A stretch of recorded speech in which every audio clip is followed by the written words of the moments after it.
Bismillahirrahmanirrahim. Assalamualaikum warahmatullahi wabarakatuh.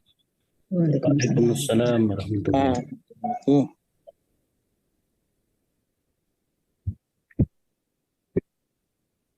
Alhamdulillah, alhamdulillah tadiya laula an hadanallah.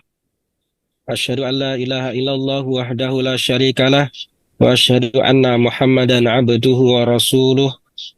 Allahumma salli wa sallim wa barik ala Muhammadin wa ala alihi wa sahbihi ajmain. Bapak Ibu jamaah yang hadir di Zoom meeting maupun yang menyimak dari TV Muhammadiyah yang berbahagia, alhamdulillah cerah ini Allah Subhanahu wa taala masih memberikan kesempatan bagi kita untuk bermuajahah walaupun secara daring untuk menyimak kajian tarjih yang alhamdulillah rutin kita selenggarakan setiap Selasa pagi untuk sivitas akademika dan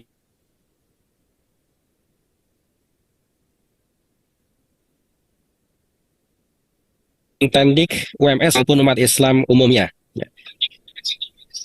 Baik, pada kesempatan kali ini edisi Selasa 18 Juli 2023 ya, bertepatan ini akhir Dzulhijjah ya, sebentar lagi dan masuk tahun baru. Kita akan menyimak kajian tarjih yang akan disampaikan oleh Ustadz kita, Ustadz Dr. Samsul Hidayat. Ya, topik pada pagi hari ini adalah penyegaran kembali terkait dengan sholat Jumat dan khutbah Jumat ya. Yang barangkali ini penting karena setiap pekan kita akan menghadiri sholat Jumat dan juga barangkali sebagian dari kita bertugas untuk khutbah Jumat, sehingga menyegarkan kembali supaya kita bisa menjalankan sesuai dengan tuntunan Rasulullah SAW.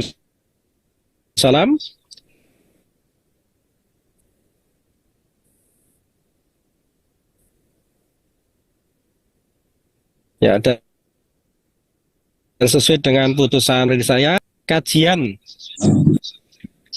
ya tarjih pagi ini dengan bacaan basmalah. Bismillah.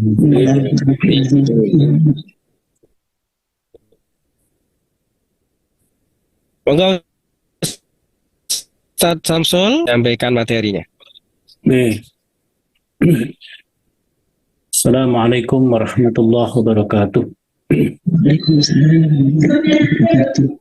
Innal hamdalillah nahmaduhu wa nasta'inuhu wa nastaghfiruh wa na'udzu billahi min syururi anfusina wa sayyiati a'malina. May yahdihillahu fala mudilla lahu wa may yudlil fala hadiya lahu. Asyhadu an la ilaha illallah wahdahu la syarika lah wa asyhadu anna Muhammadan abduhu wa rasuluh la nabiyya wa la rasula ba'dah. Amma ba'd. Marilah pertama-tama kita panjatkan puji syukur kepada Allah Subhanahu wa ta'ala. Pada pagi hari ini kita dipertemukan kembali untuk bersama-sama menyegarkan ilmu yang diberikan oleh Allah Subhanahu wa ta'ala kepada kita melalui Rasulullah SAW, yaitu petunjuk-petunjuk baik di dalam Al-Quran maupun As-Sunnah yang kemudian juga dikaji, diteliti, disusun sedemikian rupa oleh para ulama, khususnya adalah ulama-ulama di Majelis Tarjih dan Tajdid pimpinan pusat Muhammadiyah dan juga ulama-ulama tarjih yang lainnya, karena tuntunan sholat Jumat ini termasuk khutbahnya, imamnya itu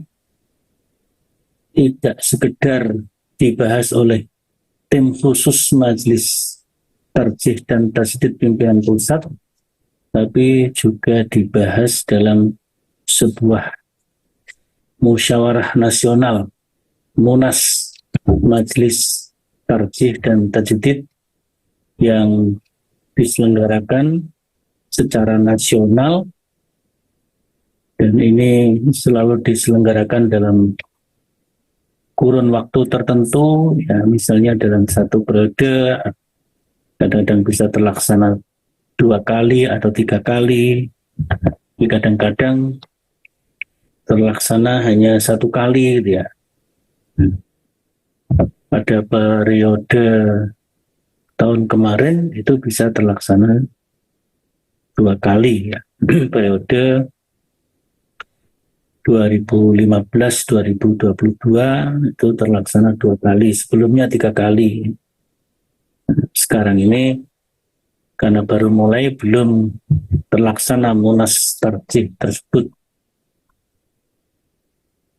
Baru selesai Muktamar 2022, majelisnya baru terbentuk dan baru menyelenggarakan insya Allah minggu depan ini, yaitu Rakerpim Majelis Tarjih dan Tajdid Pusat, yang menghadirkan seluruh Majelis Tarjih pimpinan pusat Muhammadiyah dan wilayah-wilayah seluruh Indonesia. Mungkin di situ juga akan dibahas beberapa hal-hal penting untuk dijadikan keputusan di periode 2022 sampai 2027 yang akan datang. Nah, karena ada beberapa pertanyaan terkait dengan sholat Jumat, khutbah Jumat, ya, maka untuk memberikan jawaban terhadap pertanyaan-pertanyaan tersebut, Majelis Tarjih dan Tajdid juga melakukan penyegaran tuntunan. Artinya putusan tarjih yang ada di HPT jilid 1 itu dilakukan perbaikan-perbaikan, ya, dalam rangka penyegaran ilmu. Tentu dalil-dalilnya juga ditambahkan. Yang dulu mungkin putusan tarjih yang dulu belum ditemukan dalil-dalil yang lebih rajih, sehingga Majelis Tarjih dan Tajdid melakukan penelitian ulang, pengkaji ulang, kemudian juga dibawa ke Munas Tarjih. Kemudian jadilah keputusan, dan itu ada di himpunan putusan tarjih jilid 3. Jilid 3, monggo nanti dibuka kembali HPT jilid 3-nya. Ini merupakan hasil Munas Tarjih ke-26, kalau tidak salah dilaksanakan di Yogyakarta. Memang Munas itu dilaksanakan karena adanya beberapa pertanyaan, misalnya tentang pengecualian orang yang tidak diwajibkan sholat Jumat, ya. Dalam hal ini adalah hadis dari Thoriq. Hadis Thoriq itu mengatakan Rasulullah bersabda, al-jum'atu haqqun wajibun fi jama'atin illa arba'ah. Sholat Jumat itu adalah hak yang wajib untuk ditunaikan secara berjamaah illa arba'ah, kecuali 4 golongan. Empat golongan itu yang pertama adalah abdun mamluk, hamba sahaya, au maridun, atau orang yang sakit, au mar'atun au nisaun, atau perempuan, wa atiflu, dan anak-anak.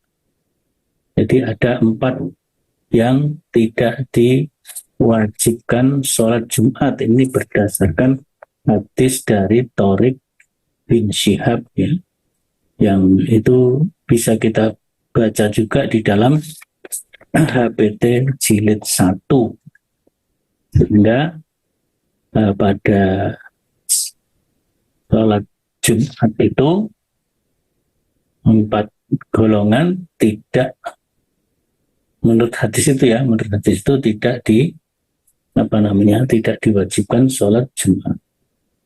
Tapi ternyata hadis tersebut setelah diteliti oleh beberapa ahli hadis, hadisnya itu adalah dhaif, ya, hadisnya dhaif. Maka karena dhaif terjadilah di sini khilafiyah, perbedaan. Termasuk perbedaan di antara anggota majelis tarjih, baik di tingkat pusat maupun di tingkat wilayah maupun daerah. Di sinilah tentang wajibnya Jumat, ya. Wajibnya Jumat itu yang disepakati oleh para ulama dan termasuk ulama tarjih adalah surat Al-Jum'ah ayat 9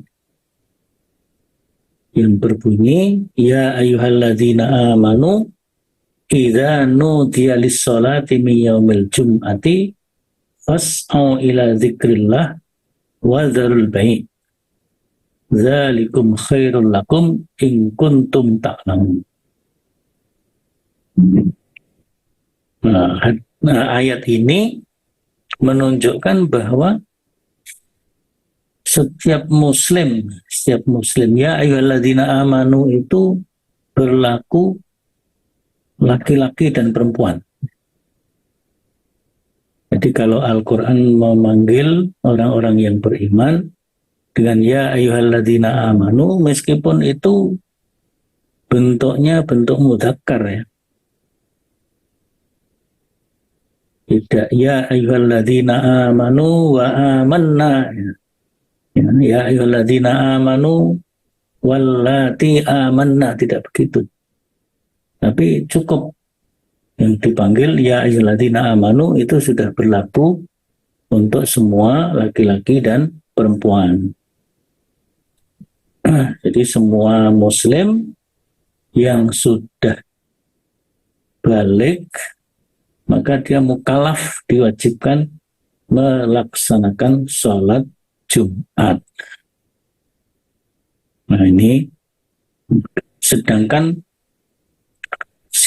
status hadis Thariq bin Syihab itu, karena hadisnya statusnya dhaif, meskipun itu dinyatakan juga oleh ulama ahli hadis yang lain, kedhaifannya karena ada beberapa jalur sehingga saling menguatkan satu sama lain, maka dia meningkat menjadi hasan li ghairi. Nah, disinilah terjadinya khilafiyah atau perbedaan pendapat. Apakah hadis itu bisa memberikan penjelasan terhadap ayat Al-Jum'ah ayat 9. Jadi semacam penjelasan istisna, pengecualian. Nah, pengecualian itu kalau dalam ilmu Al-Quran itu namanya takhsis. Ya, takhsis, pengkhususan. ayatnya berlaku umum. Semua umat Islam, laki perempuan yang sudah mukallaf, maka dia wajib menunaikan sholat Jumat. Ya ayyuhalladzina amanu idza nudiya lis-sholati min yaumil jum'ah fas'au ila dzikrillah wa dzarul bai'a. Nah, kemudian hadis tadi al-jum'atu haqqun wajibun fi jama'atin illa arba'ah itu terjadi khilaf ya, karena hadisnya tidak mencapai hasan li dzatihi apalagi sahih, baru hasan li ghairihi. Sehingga ada yang berpendapat ya itu hadis bisa diterima, bisa mentaksis ayat itu.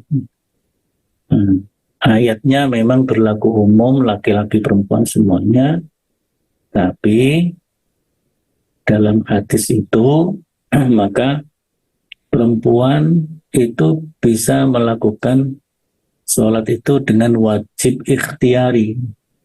Jadi sholat Jumat dan Zuhur itu wajib ikhtiari bagi perempuan, bagi hamba sahaya, bagi orang yang sakit, dan juga anak-anak.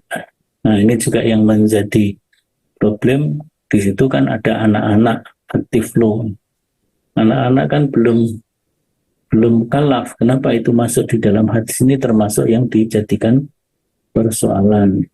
Tapi itu tetap menjadi khilafiyah. Sehingga ada yang berpendapat ya semua wajib sholat Jumat berdasarkan ayat 9 surat Al-Jum'ah tadi. Pendapat yang kedua, ya 4 golongan itu tidak wajib sholat Jumat, tapi tetap wajib sholat duhur. Maka wajibnya adalah wajib ikhtiari. Nah, dengan begitu, kalau dia sudah ikut sholat Jumat, ya sudah selesai. Karena dulu ada juga kelompok sebagian dari umat Islam, terutama pengikut Syafi'iyah, itu berpendapat perempuan-perempuan yang sudah sholat Jumat berjamaah tetap wajib melaksanakan sholat zuhur sendiri-sendiri. Itu memberatkan. Jadi wajibnya wajib ikhtiari. Jadi kalau sudah Jumat ya sudah nggak perlu sholat zuhur. Kalau sudah zuhur ya sudah nggak perlu sholat Jumat. Tapi untuk yang laki-laki tidak terkena halangan apapun, wajib menunaikan sholat Jumat. Nah, ini antara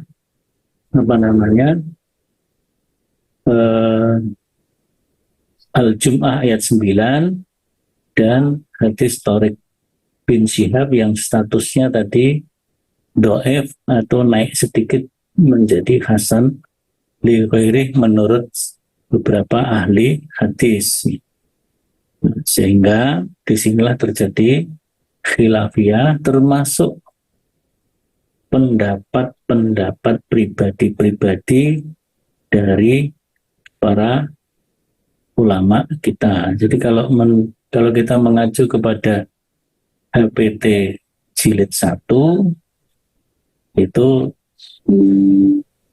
bahwa Muhammadiyah berpandangan salat Jumat wajib bagi semuanya kecuali 4 golongan. Kecuali 4 golongan. Itu kalau kita mengacu HPT jilid 1. Kalau mengacu kepada HPT jilid 3 maka terjadi beberapa pandangan. Nah, di sini istilahnya Profesor Samsul Anwar yang dulu ketua Majelis Tarjih dan Tajdid, sekarang ketua PP Muhammadiyah yang membidangi Majelis Tarjih dan Tajdid. Di dalam pandangan tarjih ini termasuk manhaj tarjih ada prinsip at-tanawwu fil ibadah.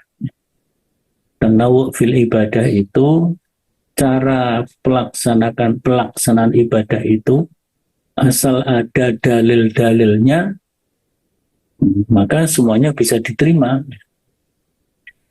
Jadi tata caranya bisa tata cara model 1, model 2, model 3, asal semuanya memiliki dasar dalil yang kuat. Jadi tidak harus satu pandangan, tidak harus satu seragam. Ya, seperti kalau taraweh, sholat taraweh itu kan tuntunan Rasulullah dan amalan Rasulullah, memang ada beberapa model dan versi. Ada yang versi 443 itu dari Aisyah. Kemudian 2221 juga dari Aisyah, ditambah dari Ibnu Abbas, ditambah dari Ibnu Umar, ditambah lagi dari Maimunah, Ibu Maimunah, salah satu istri Rasulullah. Jadi di situ tanawu fil ibadah, mau dua-dua monggo, mau empat-empat monggo. Yang penting dua-duanya ada dalilnya dan itu adalah dalilnya kuat atau rojih. So, doa iftitah juga, doa iftitah. Doa iftitah yang dipilih oleh Muhammadiyah yang diutamakan, dianggap paling kuat adalah Allahumma ba'id baini baina khotoyaya kama ba'atta, dan seterusnya sampai Allah masil khotoyaya bilma wasal jiwal bar. Tapi ada doa iftitah yang lain yang memiliki dalil yang kuat, yaitu dalil dari Muslim, wajjahtu wajhiya lilladzi fatara samawati, dan seterusnya. Kemudian ada iftitah yang ketiga yang lebih pendek dari Abu Dawud, Allahu Akbar kabira walhamdulillahi katsira wa subhanallahi bukratan wa asila. Tapi Muhammadiyah merekomendasi yang lebih kuat adalah Allahumma ba'id baini.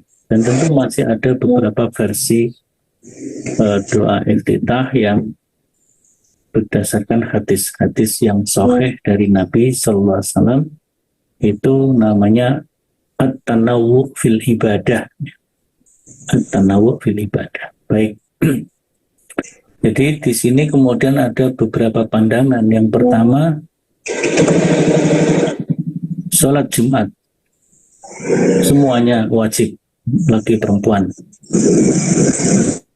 Kemudian yang kedua, pendapat yang kedua, sholat Jumat wajib semuanya laki perempuan, yang laki-laki wajib dengan berjamaah mendatangi masjid, berjamaah di masjid. Perempuan yang di rumah sholat Jumat di rumah. Jumat di rumah itu 2 rakaat, karena sendiri ya nggak pakai khutbah. Yang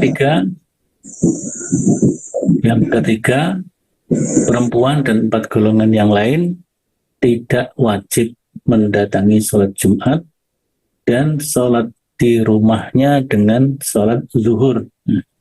Jadi ini ada beberapa pandangan seperti itu, dan inilah menjadi at-tanawwu fil ibadah. Wallahu a'lam bishawab ya. Nah, itu tentang hukum dalam sholat Jumat. Kemudian ketika kita mendatangi sholat Jumat, itu ada beberapa yang harus diperhatikan. Ada beberapa yang harus diperhatikan. Yang pertama, kita disunnahkan dengan mandi, dan mandinya adalah mandi sebagaimana mandi janabah, mandi besar. Jadi kita sebelum melaksanakan sholat Jumat disunnahkan mandi dengan mandi besar, mandi tuhur ya, bukan sekedar mandi bersih-bersih, tapi mandi bersuci, mandi toharoh. Ini didasarkan hadis Bukhari, Tirmidzi, Ibnu Majah, dan Imam Ahmad dari Abdullah bin Umar radhiyallahu anhuma. Di sana dikatakan anna Rasulullah SAW qol idza jaa ahadukum al jum'ata falyaghtasil. Apabila kalian mendatangi salat Jumat, hendaklah kalian mandi. Yang dimaksud mandi ini adalah mandi toharoh, mandi tuhur, bukan sekedar mandi bersih, yaitu mandi sebagaimana mandi janabah. Kapan kita melaksanakan mandi itu? Ya, boleh dilakukan ketika kita bersiap menuju masjid, kemudian kita mandi terlebih dahulu, berpakaian, memakai wewangian. Ini dalam dalil berikutnya, ya hadis berikutnya dari Bukhari juga. Setelah mandi adalah memakai pakaian yang rapi, kemudian memakai wewangian. Jadi sunnahnya begitu, memakai wewangian. Nah, bisa begitu. Nah, kalau kita menjadi orang-orang yang pekerja, pegawai, harus di kantor, sholat Jumatnya di masjid yang ada di lingkungan kantor, ya kita mandinya boleh di pagi hari ketika sebelum berangkat kerja kita sudah siap mandi toharoh,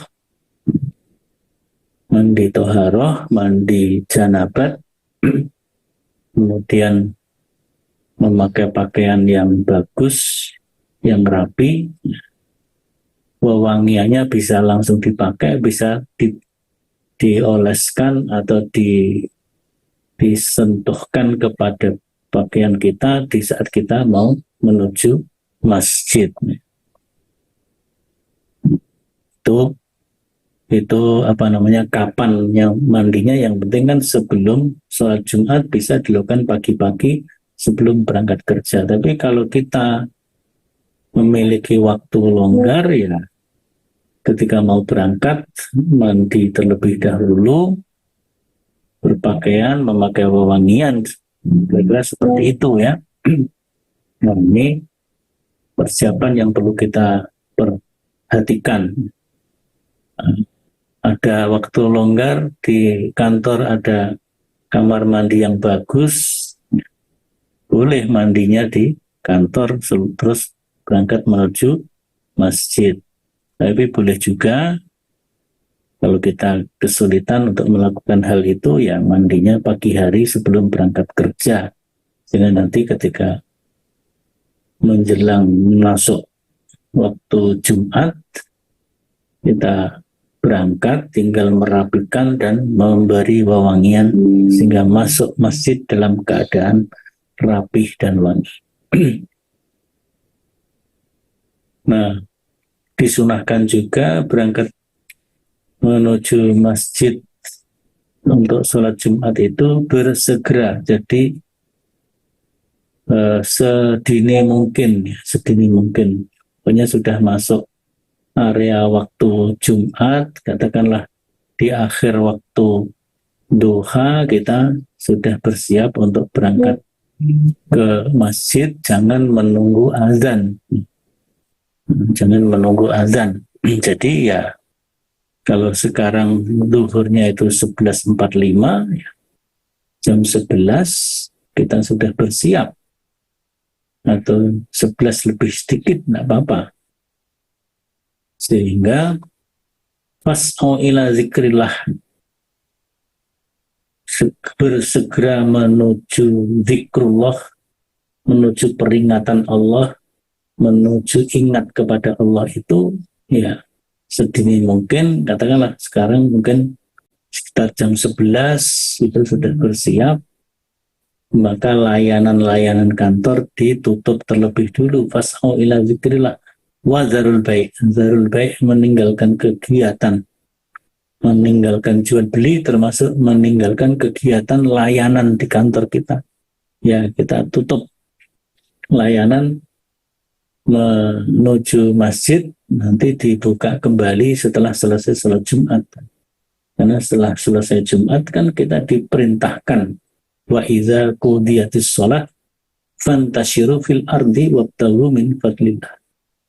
Nah, kalau sudah selesai sholat Jumat, kita tidak boleh santai-santai di masjid, nongkrong-nongkrong, apalagi sampai tidur di masjid.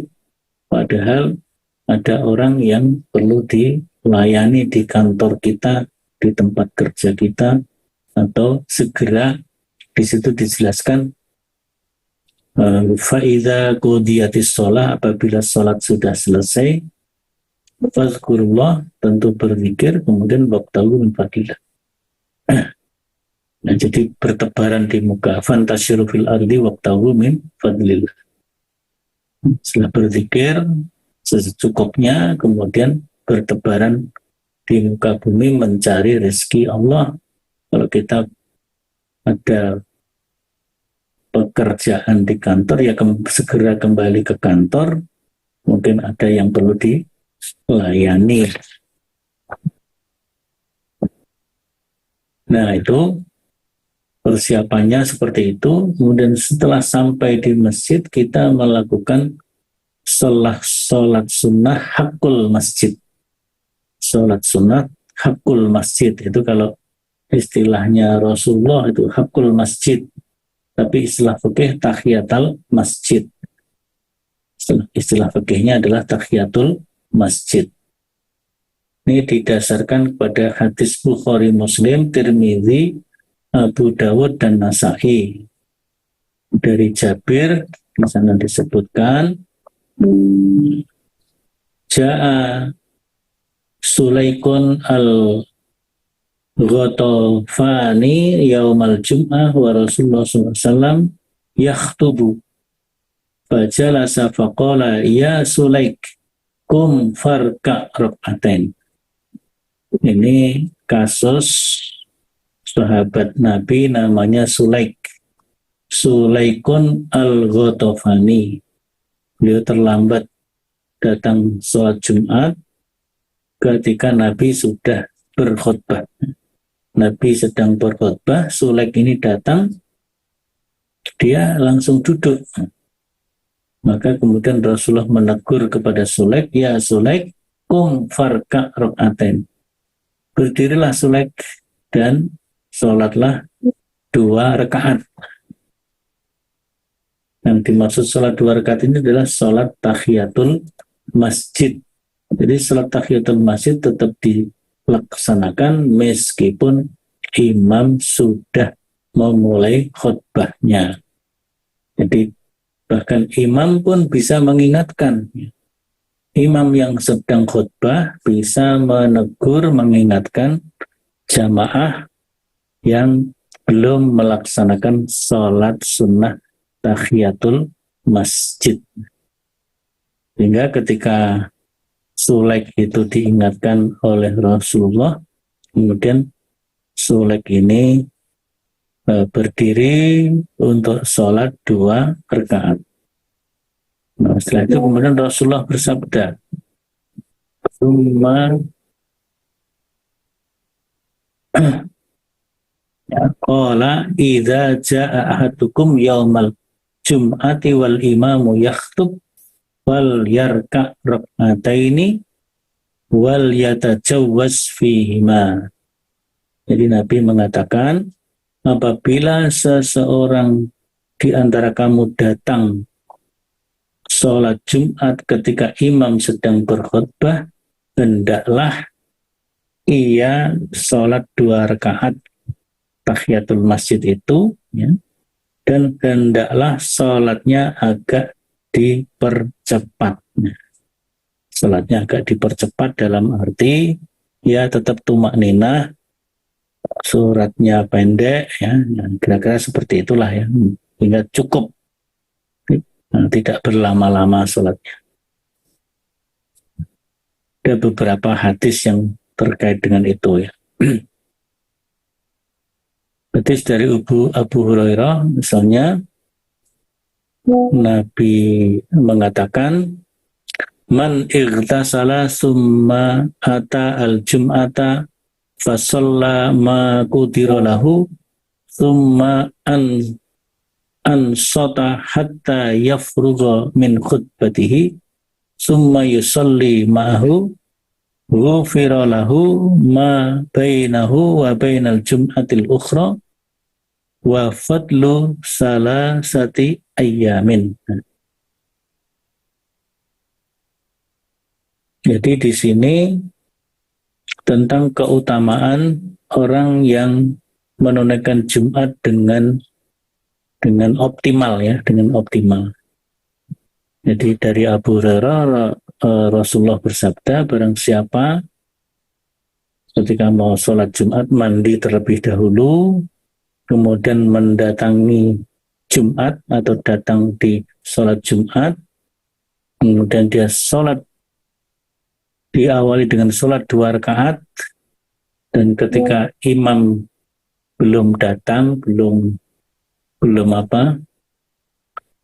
memulai khutbahnya, setelah sholat tahiyatul masjid dia terus sholat lagi, fasallama qudira, kemudian dia sholat sunat seberapa kemampuannya.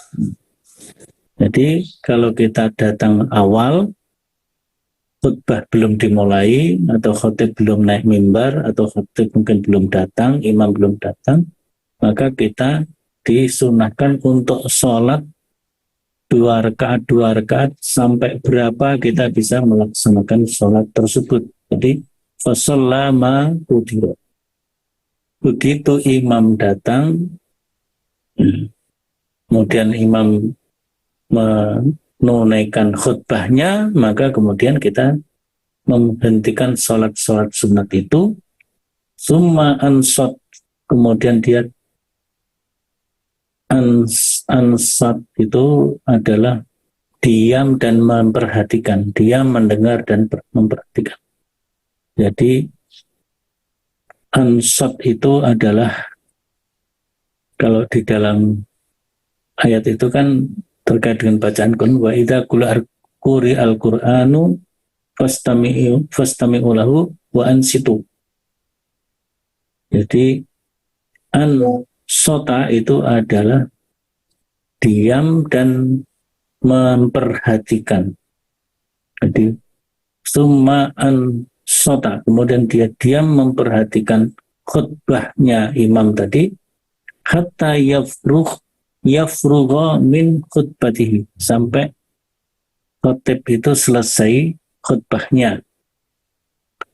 Summa yusolli ma'ahu, kemudian dia sholat berjamaah bersama imam atau khatib tadi, maka Nabi menjamin ghufira lahu ma bainahu wa bainal jum'atil ukhra, maka Allah akan mengampuni, maka dia akan diampuni dosa-dosanya di antara Jumat ini dengan Jumat berikutnya. Ma bainahu wa baina al-jum'atil ukhra.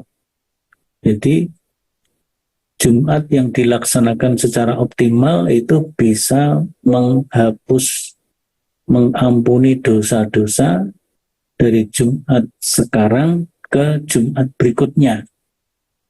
Wa fadlu salasati ayyam, dan Jumat berikutnya serta tambahan 3 hari. Nah, jadi Allah mengampuni dosa-dosa kita dari Jumat yang kita laksanakan waktu itu sampai Jumat berikutnya, dan masih ditambah 3 hari berikutnya, jadi 10 hari. 10 hari ke depan itu dosa-dosa kita sudah diampuni oleh Allah Subhanahu wa ta'ala kalau Jumatnya dilaksanakan secara optimal. Yang dimaksud secara optimal itu mempersiapkan diri dengan baik, mandi toharoh, berpakaian rapi, memakai wewangian, kemudian mendatangi Jumat dengan segera, artinya lebih awal.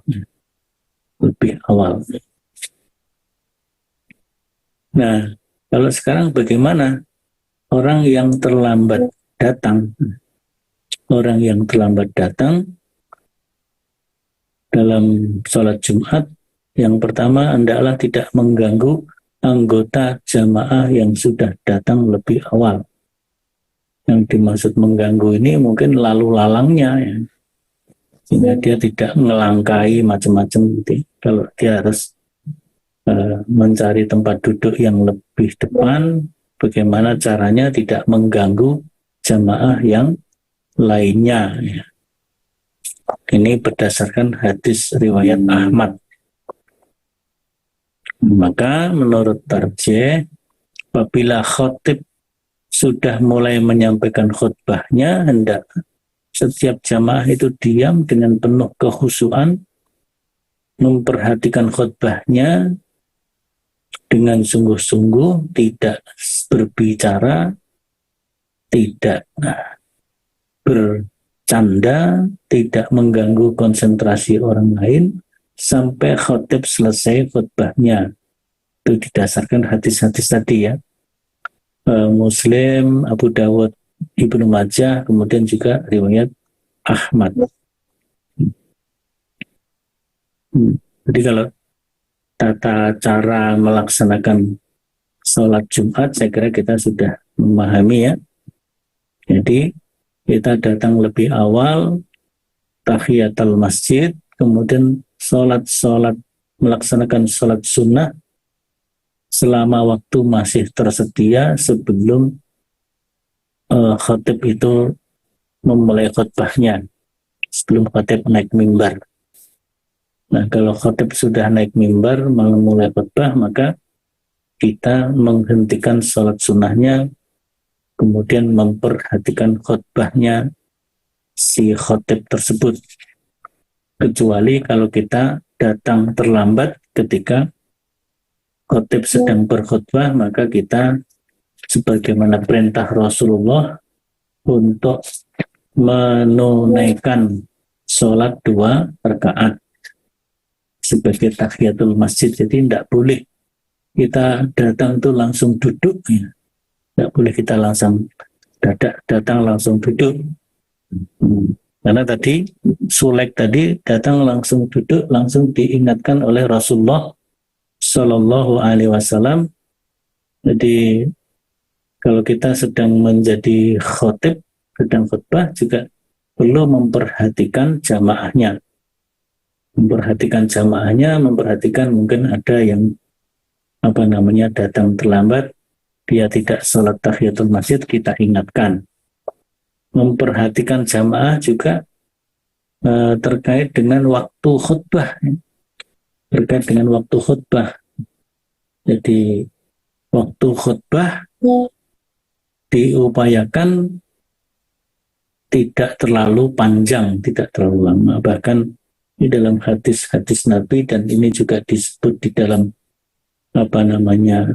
HPT, di dalam HPT jilid 3 itu, antara sholat dan khutbahnya itu sebaiknya lebih panjang sholatnya.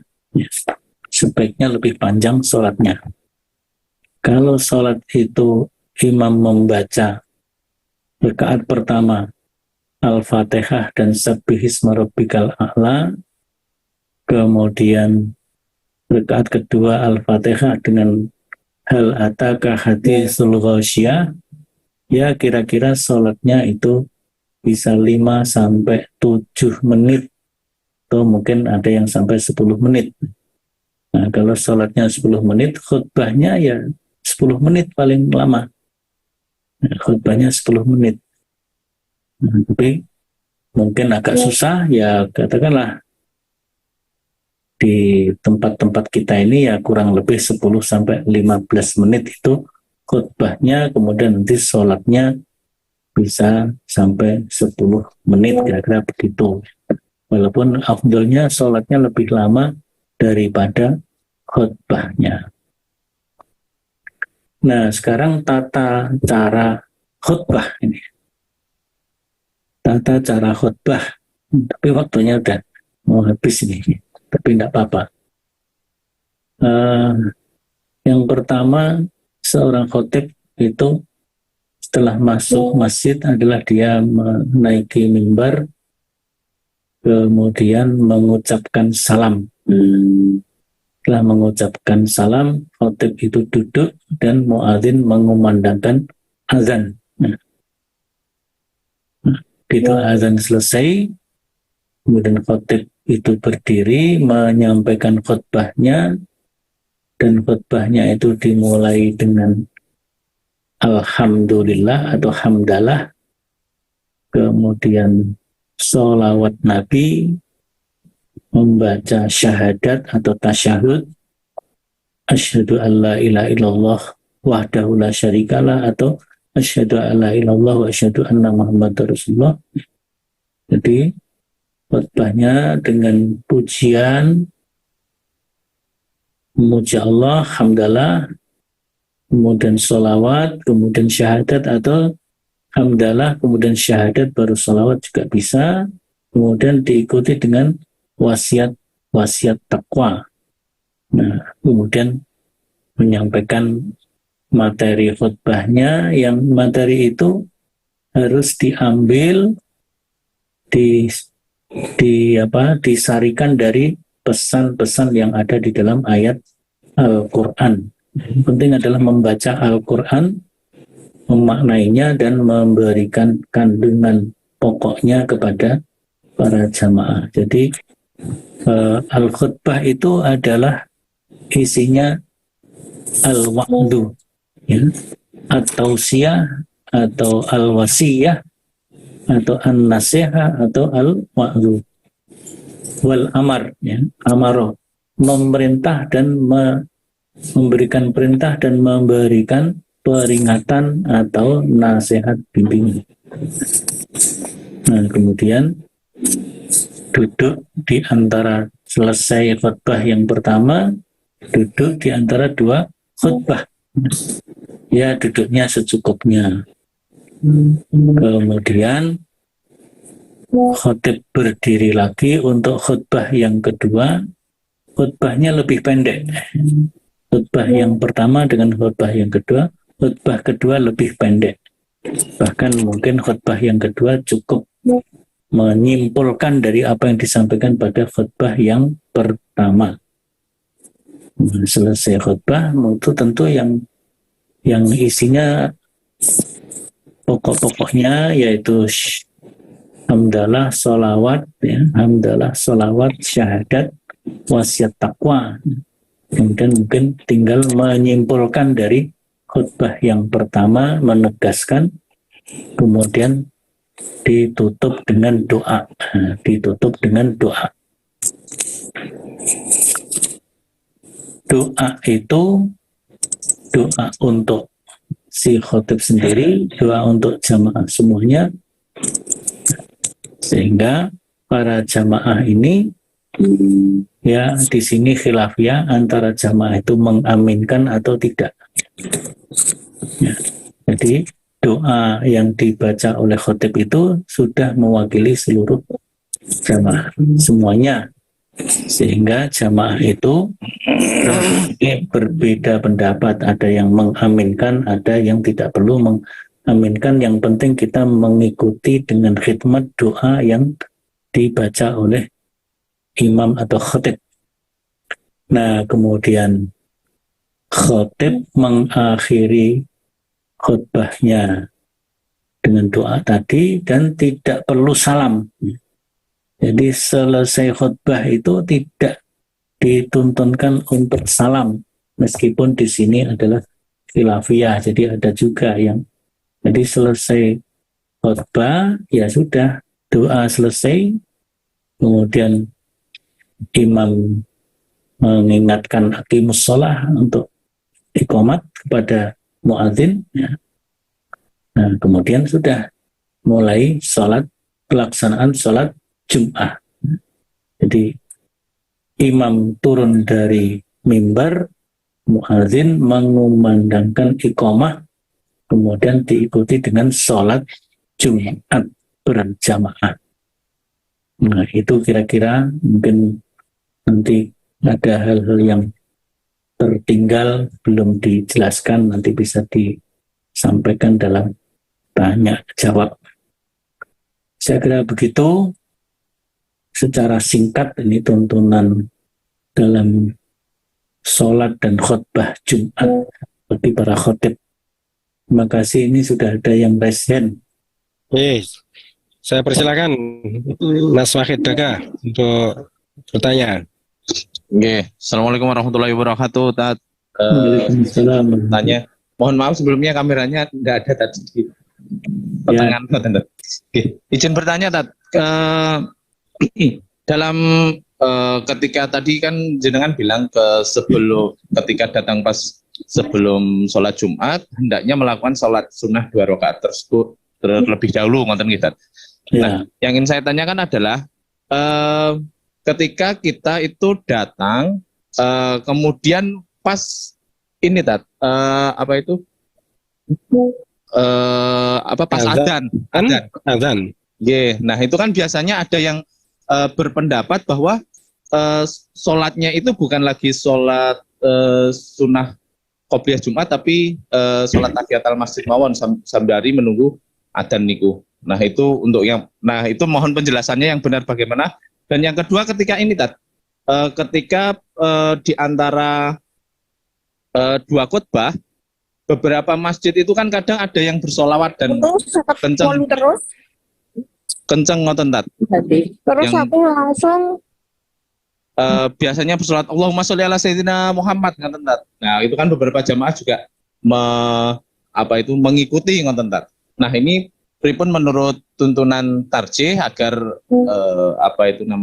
agar lebih jelas begitu kalau sesuai dengan tuntunan tarjih. Ngoten Tat. Assalamualaikum warahmatullahi wabarakatuh. Waalaikumsalam. Ustaz Samsul Ajmon. Yang pertama tentang sholat sunnah ya, sholat sunnah.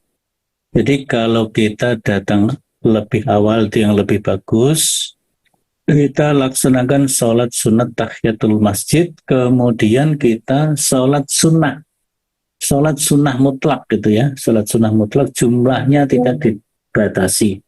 Maka di dalam hadis itu disebutkan fasalla ma qudira. Maka sholatlah seberapa kalian mampu menunaikan sholat itu, tapi tetap 2 rakaat ya. Jadi setelah tahiyatul masjid nanti berdiri lagi sholat 2 rakaat. Nah, salam kok imamnya khutbah belum dimulai sholat lagi, terus berapa 10 rakaat juga nggak masalah sampai itu.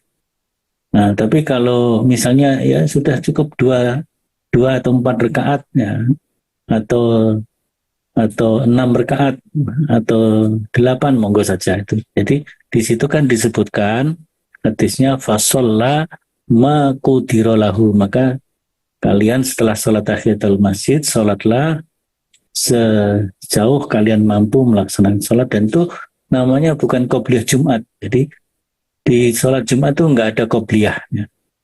Jadi enggak ada qobliyah Jumat, yang ada adalah ba'dal Jumat, ba'diyah Jumat ada. Kalau qobliyah Jumat enggak ada, yang ada adalah sholat sunnah ma qudira lahu. Jadi sholat sunnah, maka kepada para ulama fikih menamainya sholat sunat mutlak. Artinya jumlah rakaatnya tidak dibatasi sesuai dengan kondisi kemampuan kita dan juga mungkin ketersediaan waktunya. Itu tentang sholat sunnah di sholat di tengah-tengah sholat Jumat ya, atau sebelum sholat Jumat, atau saat, kecuali yang terlambat tadi ya, yang terlambat ketika datang khotibnya sudah berkhutbah atau sedang berkhutbah, maka orang yang datang terlambat jangan langsung duduk, tapi sholat 2 rakaat dulu, dan itu adalah sholat tahiyatul masjid. Nah, kemudian ketika jeda antara 2 khutbah itu tidak ada tuntunan khusus tentang sholawat, tapi ada doa, tuntunan doa. Jadi ketika imam itu duduk di antara 2 khutbah itu, kita berdoa, doa apa saja. Ya minimal doa yang paling mudah, mungkin Rabbana atina fid dunya hasanah wa fil akhirati hasanah, atau doa apa saja. Itu termasuk kategori waktu mustajab lid doa. Jadi waktu yang istijabah untuk doa, yaitu jeda antara 2 khutbah. Itu saya kira. Tentang bacaan sholawat secara khusus tidak. Tidak ada. Tapi kalau kita mau doa membaca sholawat dulu dan gitu kita baca sendiri-sendiri, ya memang salah satu etika dalam berdoa diawali dengan hamdalah dan sholawat, kira-kira begitu. Untuk Mas apa tadi? Terkait tadi, yang terkait dengan bacaan sholawat di tengah-tengah, ini kok Ustaz? Lah ya, apa sholawat apalagi disuarakan, ada yang mimpin itu nggak ada tuntunannya. Tapi kalau kita berdoa di antara dua khutbah itu, ketika diam di antara dua, kita disunahkan doa. Dan salah satu etika berdoa itu didahului dengan sholawat kepada Nabi terlebih dahulu. Tuh. Tapi itu dibaca sendiri. Baik, ini dari dengan suara yang lirih. Baik Ustaz. Ini dari Pak Sukirman ini. Assalamualaikum Ustaz, mohon izin bertanya. Sampai di masjid, mau sholat tahiyatul masjid, 2 rakaat ternyata imam sudah naik mimbar dan azan sudah dikumandangkan. Baiknya sholat sunnah langsung atau menunggu azan selesai? Ya, jadi ketika azan itu kan kita disunahkan untuk menjawab azan, mengikuti apa yang dibaca oleh muazin. Ya, maka kita lebih bagus kita mendengarkan azan, kemudian menjawab azan. Ketika muadzin Allahu Akbar, kita mengucap Allahu Akbar. Muadzin membaca asyhadu an la ilallah, kita mengucap asyhadu an la ilallah. Muadzin mengucap asyhadu anna Muhammadur Rasulullah, kita mengucap asyhadu anna Muhammadur Rasulullah. Ketika muadzin mengucap hayya 'alas shalah, yang kita baca la haula wala quwata illa billah. Begitu juga hayya 'alal falah. Kemudian Allahu Akbar, kita baca Allahu Akbar, imam membaca la ilaha illallah, kita membaca la ilaha illallah, kemudian membaca doa ba'dal azan, Allahumma rabba hadhihi da'wati tammah, dan seterusnya sampai selesai. Nah, baru kita sholat tahiyatul masjid 2 rakaat, terus duduk mendengarkan imam sedang khutbah. Jadi begitu. Baik. Berikutnya dari Pak Rozikun dari PCM Lasem. Tanya Ustadz, ini sebenarnya pertanyaan pertama sudah terjawab nih tentang nama sholat sunnah. Dan yang kedua, yang diampuni selama 10 hari itu sudah sesudah Jumat ini ya, itu dosa besar atau? Ya, biasanya hadis-hadis yang berbicara tentang pengampunan dosa, ibadah dan pengampunan dosa itu adalah dosa-dosa kecil ya, dosa-dosa kecil. Dosa-dosa besar itu ya perlu treatment khusus dengan pertobatan kita kepada Allah, termasuk ya meskipun sudah dijamin pengampunannya oleh Allah, kita tetap ya bertobat kepada Allah Subhanahu wa ta'ala, mohon ampun kepada Allah. Tapi jelas itu ya, kalau kita sholat Jumatnya optimal, maka kita akan diampuni dosa-dosa kita dari waktu sholat Jumat itu sampai ke Jumat berikutnya masih ditambah 3 hari menjadi 10 hari. Seperti kalau kita puasa Ramadan, ma taqaddama min dzambi, buat kita puasa Arafah yukaffiru sanah madiyah wal baqiyah, itu ya itu adalah terutama adalah dosa-dosa kecil. Wallahu a'lam.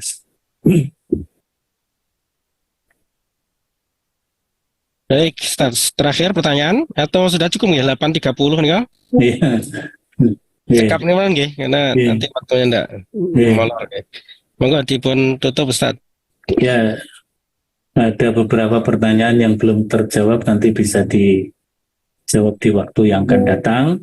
Yang jelas, alhamdulillah, tuntunan sholat Jumat yang dituntunkan oleh Majelis Tarjih dan Tajdid nanti bisa dibaca lebih lengkap di HPT Jilid 3, itu halamannya 58 sampai 60-an sekian gitu ya.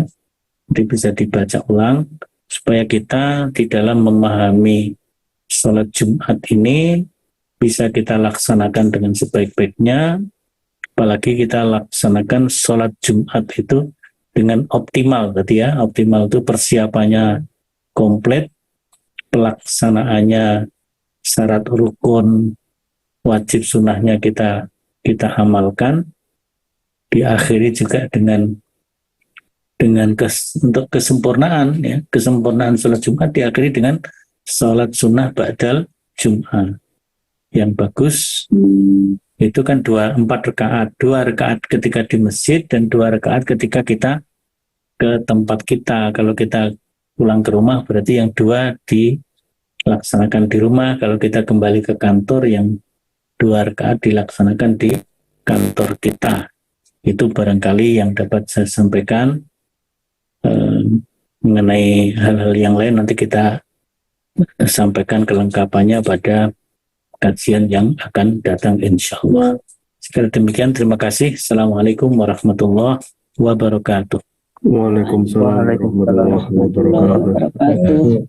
Assalamualaikum warahmatullahi wabarakatuh. Terima kasih Khair Ustadz Samsul Hidayat atas ilmunya. Bapak Ibu, pagi ini kita sudah banyak belajar tentang bagaimana tanawuk dalam ibadah. Kemudian kita menyadari bahwa khasanah fikih dalam Islam sangat luas, sehingga ketika ada yang berbeda itu tidak serta-merta mencap sesuatu yang salah begitu ya. Dan tentang sholat Jumat, ya mudah-mudahan kita di kemudian hari ini bisa menjalankan sholat Jumat dengan cara yang terbaik. Akhiri kajian tarjih di pagi hari ini dengan bacaan hamdalah. Alhamdulillahirabbil alamin. Assalamualaikum warahmatullahi wabarakatuh. Waalaikumsalam warahmatullahi wabarakatuh.